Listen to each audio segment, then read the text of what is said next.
A passed pawn is a pawn that has no enemy pawns directly in front of it on its file, and on the adjacent files either has no enemy pawns or they do not control the squares through which the pawn must advance to reach the promotion square.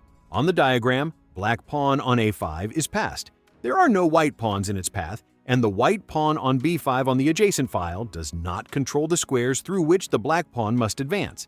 The pawns on b5 and b6 stand directly opposite each other and are not passed pawns. Pawns on d4, e3, f7, and g4 have enemy pawns on adjacent files that control the squares through which they must advance, so these pawns are not passed pawns.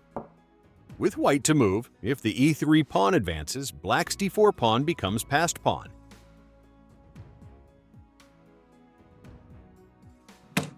If white captures the black pawn on d4, then white's pawn becomes passed pawn.